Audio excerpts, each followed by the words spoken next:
Assalamualaikum warahmatullahi wabarakatuh. Nama saya Nuryati, kelas 12/4 Bisnis Daring Pemasaran 1.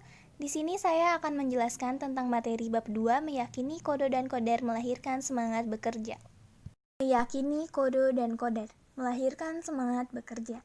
Pengertian kode dan kodar. Antara kode dan kodar itu saling berkaitan. Kode adalah ketentuan hukum Allah Subhanahu wa taala atau rencana Allah Subhanahu wa taala sejak zaman azali. Kodar adalah kenyataan, ketentuan atau hukum Allah Subhanahu wa taala.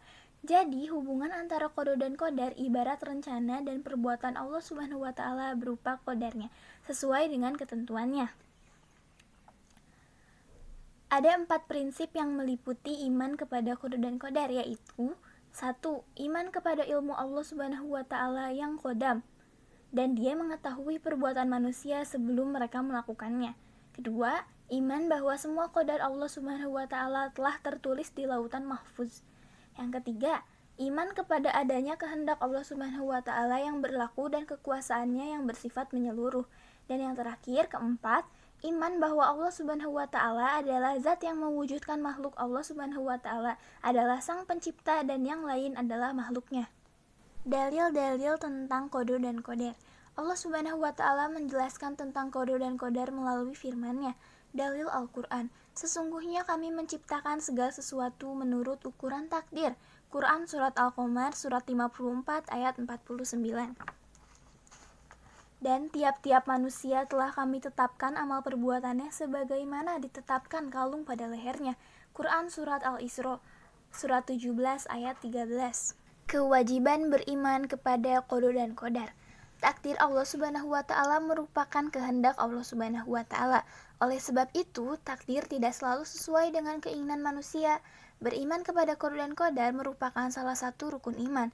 Seorang muslim tidak sempurna dan tidak sah imannya kecuali beriman kepada qada dan qadar Allah Subhanahu wa taala.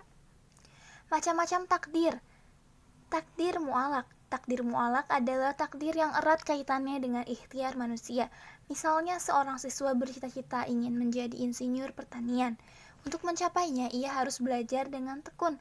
Akhirnya, apa yang dicita-citakan menjadi kenyataan. Dalam hal ini, Allah Subhanahu wa taala berfirman, Quran surat Ar-Rod surat 13 ayat 15. Dan ada takdir mubram. Takdir mubram adalah takdir yang terjadi pada diri manusia dan tidak dapat diusahakan atau tidak dapat ditawar-tawar lagi oleh manusia. Kaitan antara beriman kepada qada dan qadar Allah Subhanahu wa taala dengan sikap optimis, berikhtiar, bertakwa. Qada dan qadar atau takdir berjalan menurut hukum sunatullah. Artinya keberhasilan hidup seseorang sangat tergantung sejalan atau tidak dengan sunatullah. Sunatullah adalah hukum-hukum Allah Subhanahu wa taala yang disampaikan untuk umat manusia melalui para rasulnya yang sudah tercantum dalam Al-Qur'an. Sikap optimis akan takdir terbaik Allah Subhanahu wa taala. Manusia mempunyai kemampuan terbatas sesuai dengan ukuran yang diberikan Allah Subhanahu wa taala kepadanya. Di samping itu, manusia berbeda di bawah hukum-hukum tersebut, kauliyah dan kauniyah, hanya berbeda dengan makhluk selain manusia, misalnya matahari, bulan, dan planet lainnya. Seluruhnya ditetapkan takdirnya tanpa dapat ditawar-tawar. Ikhtiar. Ikhtiar adalah berusaha dengan sungguh-sungguh dan sepenuh hati dalam menggapai cita-cita dan tujuan Allah Subhanahu wa taala. Lalu doa. Doa adalah ikhtiar batin yang besar pengaruhnya bagi manusia. Hal ini karena doa merupakan bagian dari motivasi intrinsik. Bagi yang meyakininya, doa akan memberikan energi dalam menjalani ikhtiarnya karena Allah Subhanahu wa taala. Yang terakhir, tawakal. Setelah meyakini dan mengimani takdir kemudian dibarengi dengan ikhtiar dan doa, maka tibalah manusia mengambil sikap tawakal.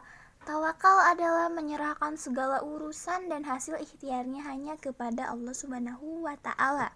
Hikmah beriman kepada qada dan qadar. 1. Semakin meyakini bahwa segala sesuatu yang terjadi di alam ini tidak lepas dari sunatullah. 2.